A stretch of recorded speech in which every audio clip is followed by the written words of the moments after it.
तपाईहरु सबैजना तयारी हैन त? म भन्नुस् न म यो म मा मी मी मु मु मेमै हैन क्या म भन्नुस् म तपाई आफ्नो स्टाइलमा भन्नुस् हामी आफ्नो स्टाइलमा भन्छु ल म यो मुलुकको लागि वफादार रही इस मुल्क के लिए वफादार रहकर कसैको दबावमा नपरिकन मन वचन कर्मले राष्ट्रको सेवा गर्नेछु।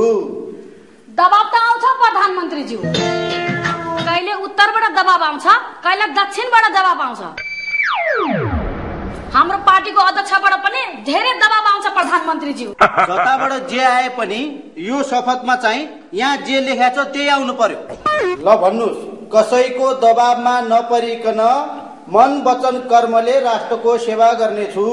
किसी के दबाव में ना आकर मन वचन कर्म से राष्ट्र की सेवा करेंगे। जय नेपाल। जय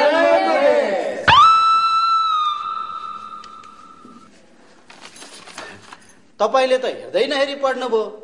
मलाई त कण्ठै छ हजुर। हर 6 महिनाको ग्यापमा शपथ खानुपर्छ अनि कण्ठ हुँदैन हजुर। यो डाक्टरको मन्त्रीमण्डल हो, तपाई डाक्टर हामी सब कम्पाउन्डर हजुर।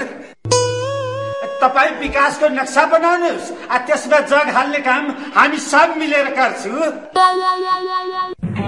ल तपाईहरु एकछिन कुरा गर्दै गर्नुहोस्, म एकछिन बाहिर गएर आउँछु है। एउटा कुरा भन्नुस् त, हामी एउटै पार्टीमा त मिलेर बस्न सकेनौं, एउटै मन्त्रीमण्डलमा मिलेर बस्न सक्छौं। यही त कमाल छ यो कुर्सीको। यो कुर्सीमा बसेपछि सर्प र भ्यागुतोको पनि घाँटी जोडिन्छ।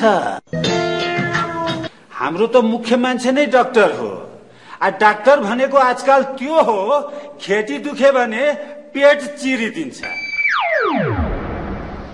चिन्तै नगर्नुस्, पूर्वमा समस्या भयो भने पश्चिममा समाधान गरिदिन्छ।